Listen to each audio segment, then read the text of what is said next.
So you got the Russian currency. I just looked it up. Just look it up on Google. Their currency is back up where it was on February 24th when they first invaded their operation in Ukraine. It's it's 1.2 pennies. So it's a little bit more than 1 penny for every dollar, US dollar. So that's what it was on February 24th, 2022. There you go. 5 weeks into the war, and their currency is already back up because they are not dumb people. They're not dumb. They're a huge country with history that's a lot longer, a lot bigger, and you can say, more important because they've been there a lot longer than we have compared to us here. Now you said, well, what does that do with it? Smartness and all that. But it's just, I'm not talking about intelligence, I'm not smart, IQ or whatever. That part, it's just freaking ridiculous. You see these people like, oh, Putin's Russia or this. It's like, yeah, Putin's been the president there for like 20 years ish, something like that. We've gone through literally 4 presidents. George, Obama. Yeah, this is 4 presidents. 5, because Putin was president when that douchebag Bill Clinton got him. Mind does not work. It's in there somewhere. So you got the currency's back up. 5 weeks later, it's back up to where it was.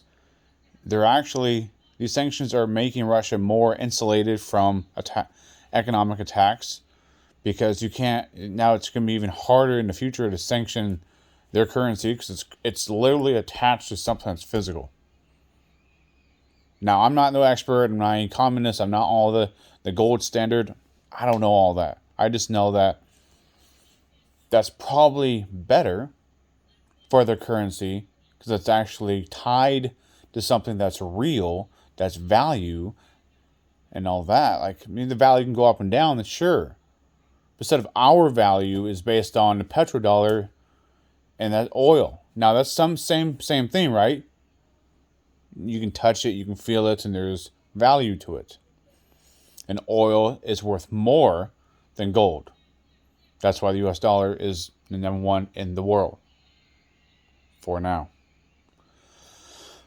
Because another news is that US, in the headline I saw, it said US occupied Iraq wants to strengthen relationship with Russia.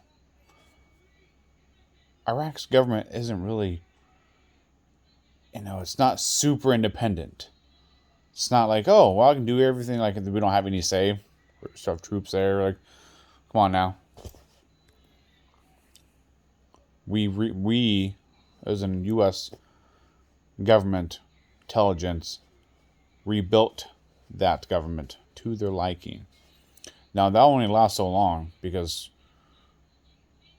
people will get their placing, the foot in the ground, and they'll understand what's going on, been going on, and that's why they're there. But they also got their own interests, their own people.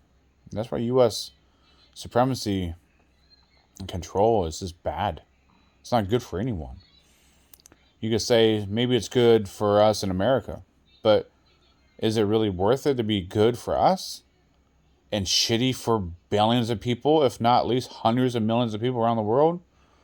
Probably for sure over 1 billion. Like, it's not necessarily a good thing. If it's shared interest, sure, but if it's not just one-sided, we can't. And that's why you see the world changing. You see the East going, fuck you.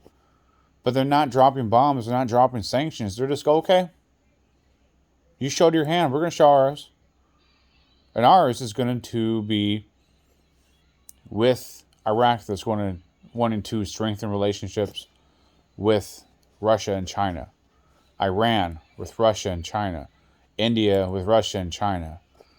Venezuela, Nicaragua, I can't pronounce that damn country, with Russia and China. Uh, Bolivia, um, most definitely with Russia and China. That's my guess. And then you got South Africa. Most of Africa is going to be, yes, independent as much as they can as they're developing, but they're going to need assistance, right? Because this is a world economy with world interest. Russia and China will help. It's crazy that U.S. has put us in a situation, because if we actually had legitimate people, legitimate meaning that worthy, the credit system in our country, that see if your credit worthiness is good enough. But who gives a fuck about my credit? I'm making my bills on payment. I'll work overtime, whatever I need to do. Whatever people need to do, they fucking do it to pay the bills. But you're not worthy. But I pay my bills. So it's just fucking stupid. To put us in this situation that the East and the majority of the population of the world is going to the Middle East, which is the Middle East, and then all of Asia, which includes the Middle East, all of Asia. There you go. And then Russia, Africa, most of Africa, at least most of South Africa, and then most of Africa, and probably a lot of Brazil is part of BRICS. And then you got Mexico didn't go with the sanctions. If you actually look, and I forgot, Black Gender Report. Look up them on YouTube, on Twitter or Facebook or whatever, and you'll see there was a picture provided. And I think everyone knows by now. I think most people know by now. The West, United States, Canada, Western Europe, Australia. That's it. That sanctioned Russia. It'd be different if China jumped in, and India jumped in, and South Africa jumped in, and some Middle East, like Iran jumped in for some odd reason, And yeah, then Russia would be really, really hurting.